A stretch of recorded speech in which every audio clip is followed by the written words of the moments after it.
One of the worst decisions we can ever make in business would be to buy into somebody else's bullshit.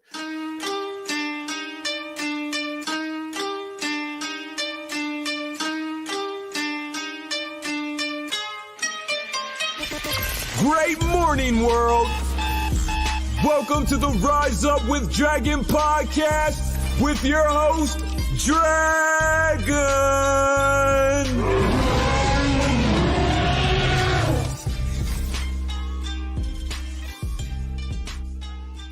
Great morning, world. Interesting to say great morning because I'm actually in South Africa right now. Oh, Clubhouse is working. Cool. Looks like there's some sort of a connection issue. But I'm in South Africa right now, which is 6 hours ahead of Eastern time.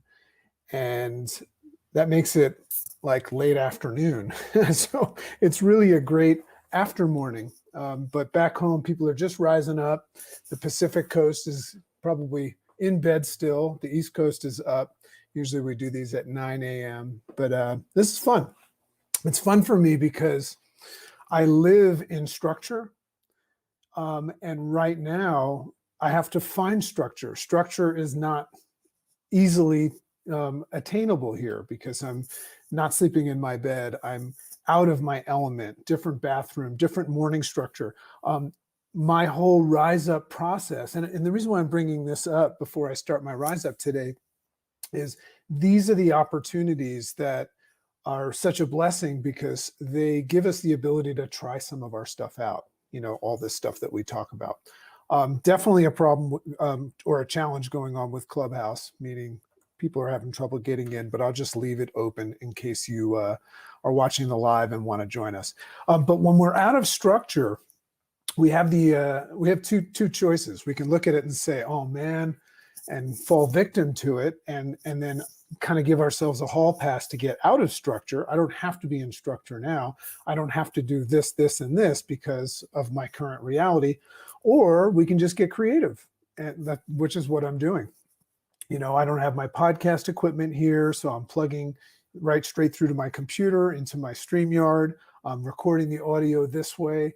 And I think it's pretty cool. It's pretty cool. So for those of you that don't know, I'm in South Africa because Chicken and I are here to spend some quality time with our little girl that we're in the process of adopting, and we're having a little bit of a challenge due to the pandemic to get her over. So she couldn't come to the party in the US, so we brought the party to her. So great morning, world. Great to be with you today. I've got a great rise up for you today, and we're calling it Keeping Your Feet. Oh, good. Okay, so I see some other people are able to join Clubhouse. So maybe it's just a slow start. So today's rise up is called Keeping Your Feet. Now, this is not necessarily relevant to the rise up, but I've got a cool quote. And the quote is this: the worst decision that you can make in business is to buy into somebody else's bullshit. So can I get an amen to that? Think about that for a second. One of the worst decisions we can ever make in business would be to buy into somebody else's bullshit. Now, we talk a lot about this in the interface response system and all the work that I'm doing, this idea of developing a better response system. And a big part of that response system is obviously how you perceive and receive things, right, and process them, but also to what degree you buy into something. Because sometimes you perceive something and for whatever reason you do believe in it and it jives with you, but the degree to which you buy into it is really important because that has to do with what you'll take with you and how you'll call your shots that day. So if you buy into somebody else's bullshit and you're persuaded into somebody else's bullshit, you could be in trouble that day because you're going to be calling shots in your day based on somebody else. So this rise up called Keeping Your Feet was actually motivated and stimulated by me on the plane watching The Lord of the Rings. For any Lord of the Rings fans out there, you'll appreciate this. So I heard a quote in it. Well, it wasn't really a quote. It was just someone referring to something that Bilbo Baggins of the Shire said. And it stimulated this whole thing that's probably going to end up in my book, this concept of keeping your feet. And I think you're going to love it. and just in the style of Rise Up with Dragon for the podcast, for the live viewers. Remember, I'm on Instagram. You can find little bites of this. The whole concept is that we take these ideas that we know about, but we unpack them, make sense of them, and then kind of look at how they fit or don't fit into our world. And that's part of developing a better response system. So just identify this. So here's what Bildo Baggins said. He says, it's a dangerous game stepping outside of your door. So you can understand what that means. It's a dangerous game to even step outside your door in life. He says, you must only keep your feet. So that's from Bildo Baggins. So thank you, Bildo Baggins, for that. So it's interesting to unpack the idea of keeping your feet. So what actually does it mean to you? Think about it right now before I get into this and feed you stuff, which I hope that you'll let go of when I'm done.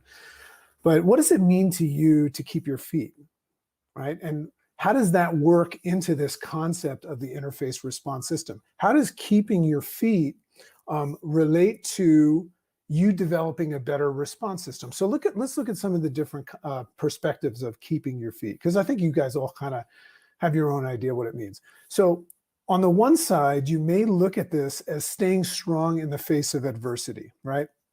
I put up a quote the other day about staying strong in the face of adversity.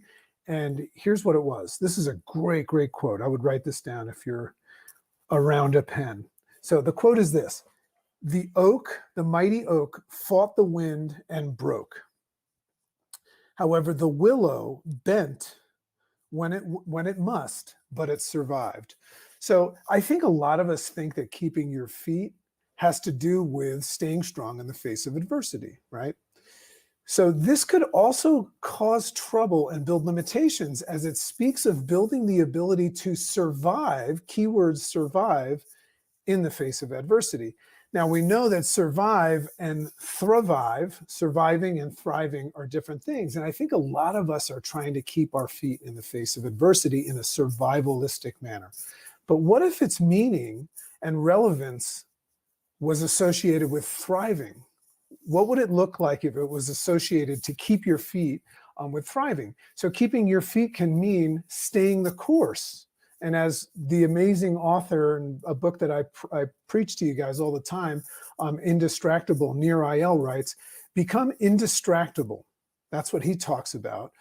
Now that has to do with keeping your feet and staying the course, not just surviving in the face of adversity. Becoming indistractable, or as I prefer it to a different term, and I like to call it being unfuckwithable. It's another way of saying indistractable. So a big part of keeping our feet lies in our system of response to adversity. So there's how it relates to the IRS, the interface response system.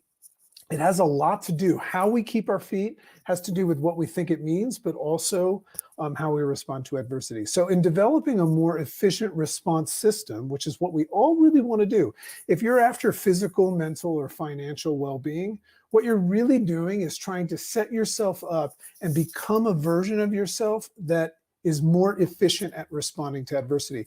I've said this before. How do you measure if you are successfully physically, mentally, and financially well? It's not by the bank account or the scale or how you look on social media. It's always going to be measured by a metric that shows up with how you respond to adversity, in the face of adversity. So let's get into this. So in developing this more efficient system, we must first create a new understanding and relationship with the adversities and happenings that we inevitably face in life. So best described in the Buddhist story, this is super, super cool. Best described in the Buddhist story of the two arrows of pain and suffering. So if this could be one of your big takeaways. So Buddha describes suffering as being shot by two arrows. One arrow, so here's the difference between pain and suffering. One arrow representing the inevitable pain, the things that we're not in control of, the inevitable pain and suffering we experience as humans. Aging, fear, sadness, guilt, shame, frustration, those are inevitable feelings of pain that we experience. But the second arrow is the one that we shoot into our own foot, representing how we react to the inevitable pains with aversion and protest. So This right here is so valuable for you today. What he's saying is that pain and suffering are represented by two arrows. One of them is inevitable, the thing that you can control, right? You're going to get hit by the first arrow. But the second one is actually shot by yourself. So what that unveils, and I love this, is it just talks about the value of a better response system. If you respond differently to those uncontrollable feelings, then pain won't turn into suffering. It'll just be considered pain and you'll have a different relationship. So in working on your interface response system, we can only control the second arrow. So it's crucial to practice and create a new relationship with pain and therefore reduce suffering, potentially eliminate suffering.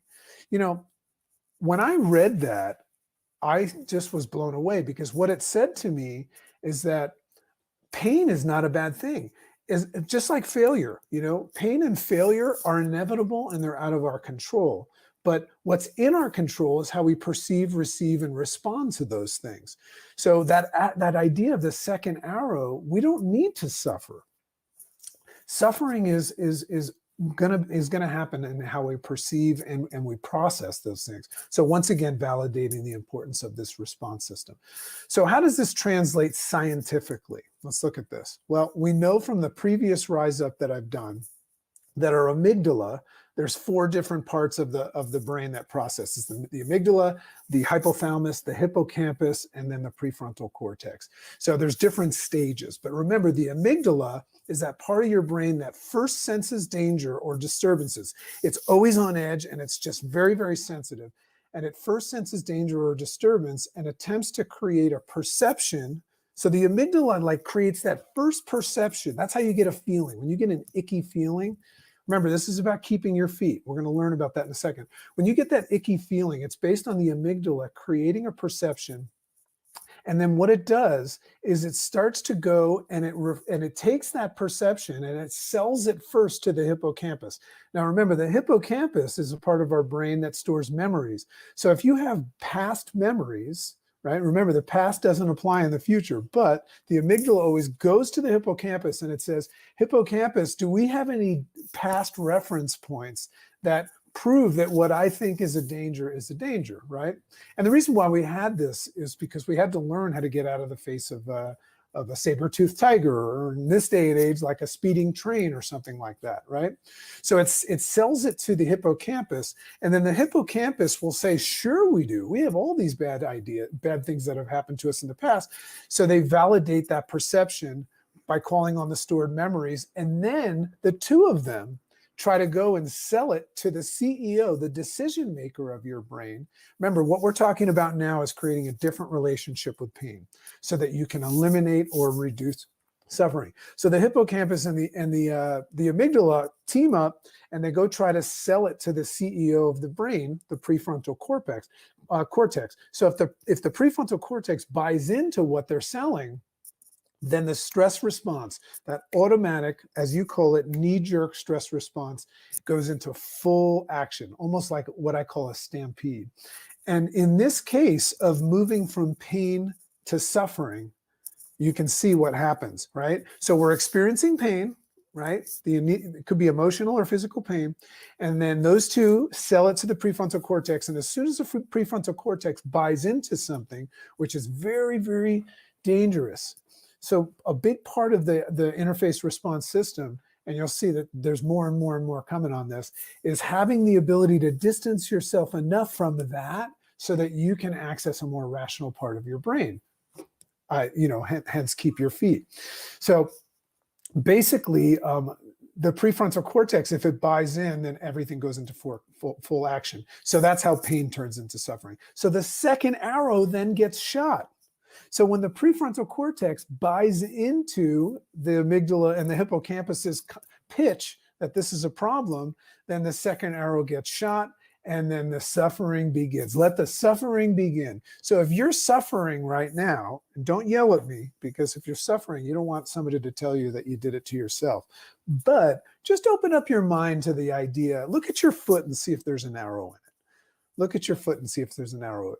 So how do we keep our feet, right, in this process and in essence prevent the buy-in from the prefrontal cortex. So remember what I'm saying here, when I say keep your feet, what I'm talking about is I'm talking about the idea of keeping your feet so you can stay on course, not just survival. So let's get rid of that survival idea.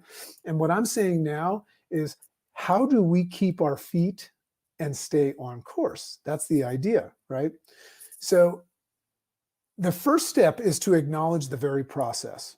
This is what's so fascinating about becoming conscious and doing things that practice mindfulness. I'm going to do a big rise up on mindfulness soon. But the first step is to actually acknowledge the very process that's taking place. So I just explained to you the amygdala, the hippocampus, selling it to the prefrontal cortex. If it buys into the problem, the second arrow is shot. If it doesn't buy in, if something happens in between their pitch and so you just become aware of that. So the next time that you feel like you're in pain or suffering, if you just think about what's going on and just make a sound and just go, is this that thing that Dragon was talking about the other day? That's the first step, just to become mindful of it. This helps remind you consciously of the automated response system and the program, this is the program that you're running, it's happening. It kind of makes you just go, is that what this is? Rather than just buying into it unconsciously, which is what we do most of the time. So 2, create space. This is about keeping your feet and staying on track. Big part of the response system. Create space from giving the happening, and that, as I made up a new word, amygdalatic response of value. Create space. So this is before you buy into it.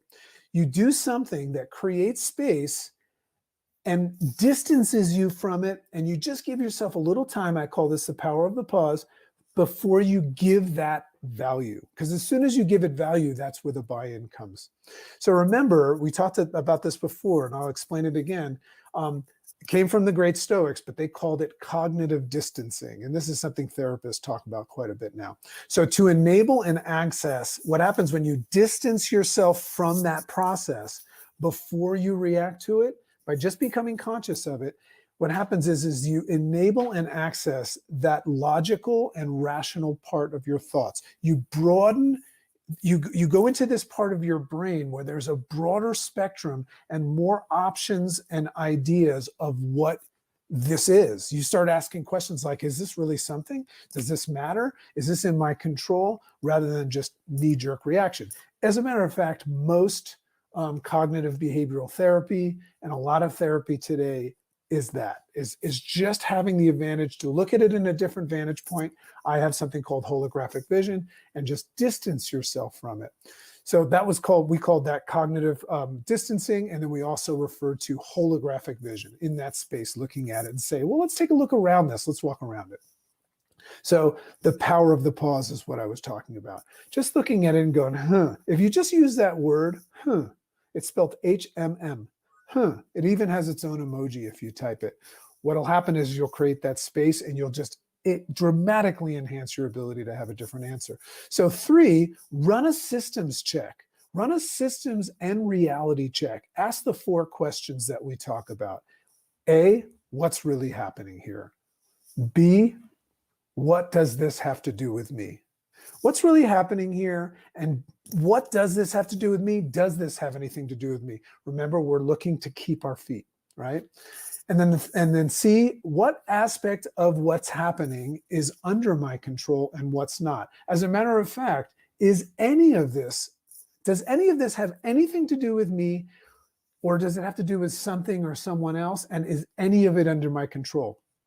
If you learn how to identify that something's not under your control, and you understand rationally that if something's out of your control, there's no sense in you spending any time emotionally or physically trying to work with it. It's out of your control. It's going to happen no matter what. If you can learn how to identify things out of your control, you can release them. So the Stoics actually called this the dichotomy of control, which meant, this is really cool, the dichotomy of control, D-I-C-H-O-T-O-M-Y. The dichotomy of control means letting go of excessive attachment to things. So you ask those questions, those 4 questions, and it helps you let go. Actually, there was only 3. I got one more.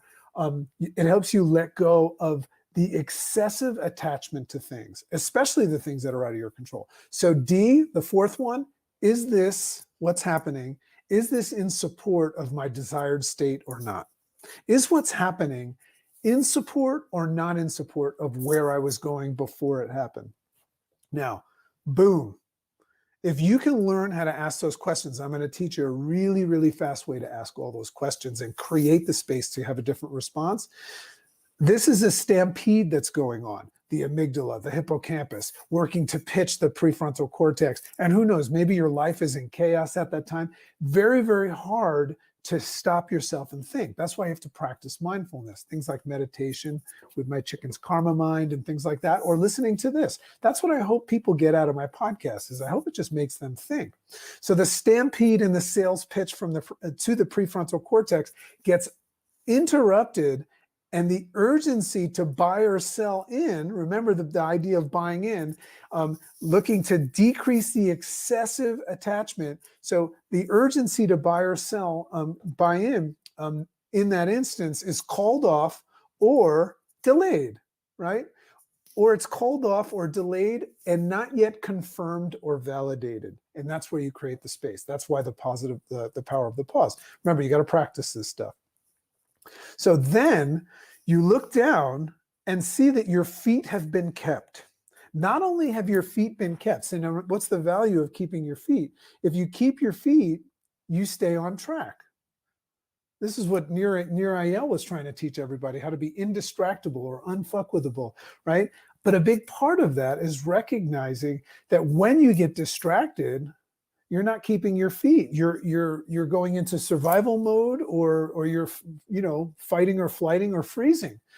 We're looking to keep our feet so we can keep our feet and stay on track. You need your feet. And you'll also notice when you look and notice that because you didn't buy in, you'll also look and see that there's no arrow in your foot. You haven't shot yourself. You still have the opportunity. For those of you that want the opportunity to still shoot yourself and suffer, because I think masochistically, I think we like to suffer. We must, because we spend so much time doing it. You still have the opportunity to do it. So then you look down and see that you kept your feet. So what if the scenario what if there's a scenario where you've gone through this process and perceive a true threat? Like, we're just talking about hypothetical BS here, right? But what if you go through this process and actually perceive a true threat, like someone or something actually posing a threat? Because a lot of people say, hey, sometimes I got to stand my ground. We see it all over social media. People stand their ground about politics and masks and vaccinations and whatever. There's all these people unconsciously standing their ground. And that's fine. And like I'm going to show you, there is a time to stand your ground. But are you still on track?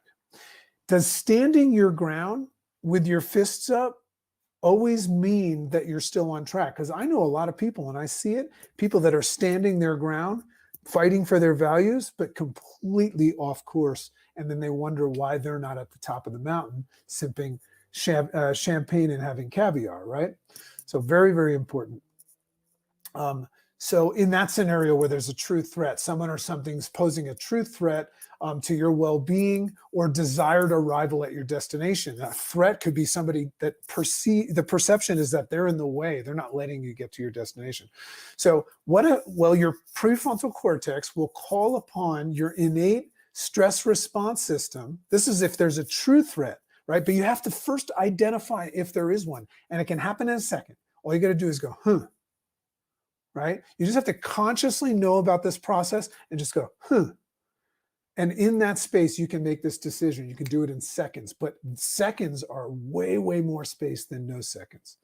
So it'll call upon, this is what you do if there's a problem. It'll call upon your innate, meaning self-regulating stress response system, and power up with adrenaline, or, you'll turn into Jason Bourne and have the clarity and, that'll either get you the hell out of there or protect your stance and direction, right? You'll either fight or flight necessarily. But the problem is that, don't you see yourself sometimes gearing up and getting adrenaline and fighting or flighting for things that don't really matter because you didn't do that system and reality check, and therefore getting off of track? with things that are out of your control or things that don't even matter. So that's how we lose our feet. But that's a big distinction right there. A lot of people think that keeping their feet means standing their ground. I get it. And sometimes there is a necessary threat and we got to stand our ground. But are you standing your ground so much and for so many things that you're not getting anywhere? If you're standing your ground, you're not moving. And sometimes it's necessary, but are you getting back on track? Or is your whole identity somebody that stands their ground? I feel like we live in a world right now where so many people are just looking for adversity, looking to argue a point or something like that. So that's what I want to say about that. So thus, in another sense, keeping your feet, right? That's what we're talking about. So yes, there is a time for fight or flight. However, my offering and potential gift for you today is to use this practice, which is a practice of conscious mindfulness, and uncover the 75 to 85% unnecessary fighting and flighting and distraction that ends up stealing your flow and therefore stealing your show. Think about that for a second. I'm talking about accessing the 75 to 85% of time that's being wasted by you getting involved in things that are completely out of your control. Losing your feet, thinking you're keeping your feet because you're fighting as a victim sometimes. Remember, I'm just giving you the opportunity to open up to this. If you can open up to the fact that 75 to 85% of your life is spent keeping your feet when you don't need to, because it doesn't matter, man, you're going to not only succeed, you're going to accelerate. You'll notice when people start moving forward and leveraging and accelerating and building momentum, you'll notice that it happens quick. You know, if you look at the timeline of somebody's life, it's just these minuscule little parts of their life where they just blow up and succeed and move forward. It happens really fast. And if you interview them during that time, let's say they're in flow and they're having a great day, week, or month, you'll notice that things are not bothering them during that time. So for whatever reason, their interface response system is just jacked up during that time. So why not practice this stuff, right? So we talked a lot about the idea of flow burglars and stuff like that. You're going to get tested by the universe and people are going to try to throw you off. Now, what I want you to do is whenever you have the adversity and you ask yourself a question and you determine this doesn't matter, it's out of my control, just learn to laugh at it. Learn to look up at the sky and say, ha ha, nice try. Thanks, but no thanks, right? That's what I say to flow burglars. I identify them as flow burglars, and because I run that systems check, and I just say, oh, I'm good, thanks. Thanks, but no thanks. So a flow burglar meaning somebody or something that tries to steal your flow and thus your show. So it requires an individual to open, it requires that an individual be open to having their flow stolen. Remember when I was talking about this the other day, if somebody is in the act of trying to steal somebody's flow, they require somebody that is open to allowing their flow to be stolen. So if you develop a strong response system, interface response system, you're not going to be a candidate for a flow burglar. They will move on immediately when they see that you're not open for business, right? So keep your feet doesn't just mean learning to fight or flight, right? Or disregard things, right? It means doing those things effectively and staying on track towards your destination as you previously decided to do. Think about that as we close out. As you previously decided to do. We're unaware of it when we get into these interactions with the happenings of life, that right before it happened, we consciously made a decision to do something else, to get healthy, physically, mentally, or financially healthy. And we set up a plan. 15 days of discipline helps everybody do that. And you'll notice that when I teach people goal setting, there's a big difference between goal setting and goal getting. The difference is this.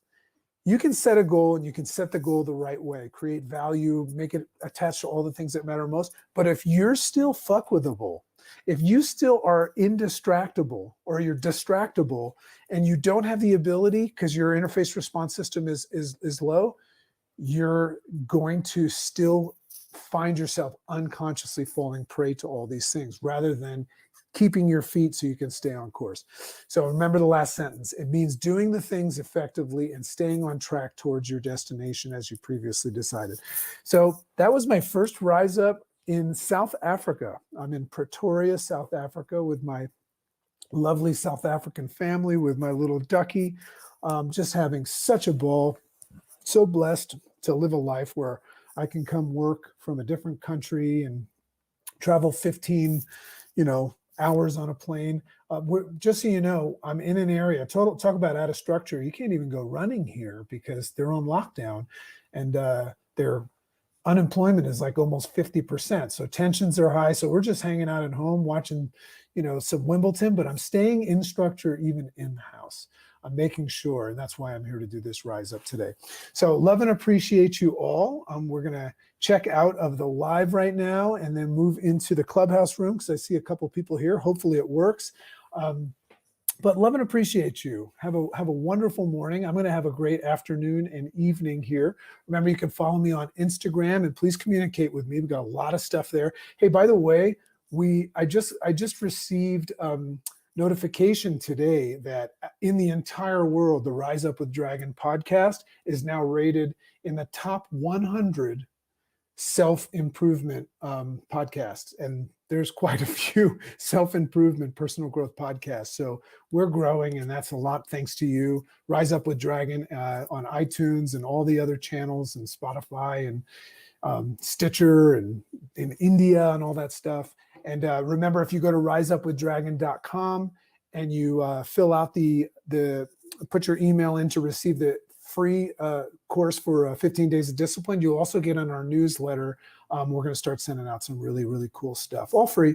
So love and appreciate you. Here's our little outro. Have a wonderful day.